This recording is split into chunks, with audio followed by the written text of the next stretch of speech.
Operation Turtle Ransom, a suspenseful, wild ride of an adventure on a tropical beach in Mexico. Poppy McVie Mysteries, Volume 4. Written by Kimberli A. Bindschatel. Narrated by Rebecca Roberts.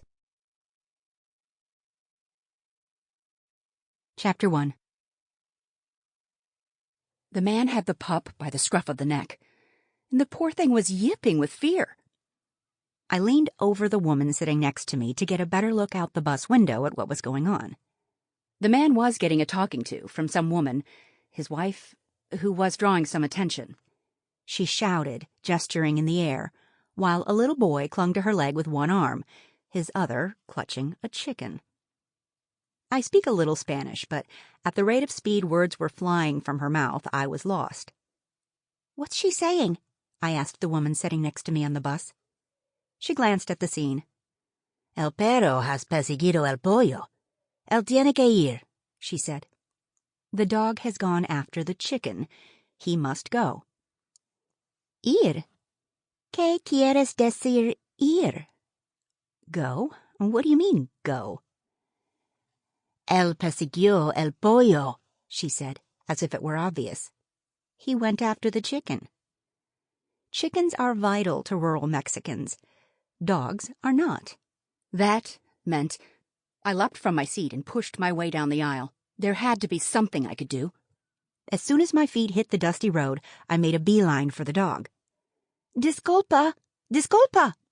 Excuse me. The man glanced my way, but quickly dismissed me. "Señor, permítame." His eyes came around again, but this time he didn't hide his annoyance. I came to a halt. What was I thinking? I quickly looked around, remembering where I was. Behind the man's wife stood a one-room house about 10 by 10, hobbled together with pallets and other discarded wood. The roof was corrugated metal affixed at a slant. A burro was tied to the corner of the house, the dirt beaten down around it in a half circle. The tiny yard was encircled by a fence, which was made of branches lined upright and strung together by rusted barbed wire. 2 other chickens pecked at the weeds that sprouted at the base of it. I looked to the woman, but her expression was as unkind as her husband's. I was interrupting their argument. I was being rude. I shifted from one foot to the other, looked from her back to him. "Me estaba preguntando sobre el perro?" I was just wondering about the dog. Another man, a neighbor, strolled into my peripheral view. Then another. Their eyes on me like bees swarming. The woman thrust her hands onto her hips and glared at me. My eyes dropped to the dog.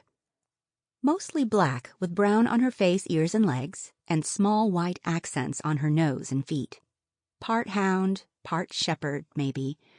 Who knows? A mutt. A mutt with floppy ears. Well, one flopped, the other stuck out to the side at an awkward, adorable angle. She was probably chasing the chicken for fun, like dogs do. Maybe trying to get the chicken to play? Or maybe she really was trying to kill it. She looked hungry. Her ribs showed through her short fur. She probably weighed about 35 pounds.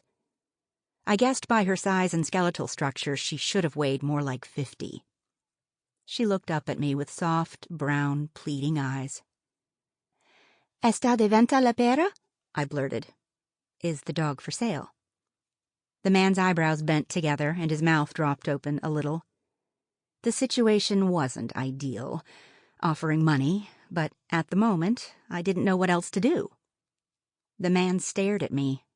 Still no response. I shoved my hand into my pocket and pulled out a wad of pesos. I counted what I had. "500 pesos?" I asked again, shoving the money at him. "Para el perro." The man's eyes settled on the cash in my hand, then broke away, back to his wife. The woman nodded in my direction, a signal to take the money. The man swung back around to face me. "Hay que llevarla fuera de aquí," he said. "You must take it away from here." Yes, of course," I said, nodding like a crazy woman. I stepped closer, holding the cash out to him, and he let go of the dog to snatch it from Sample complete. Ready to continue?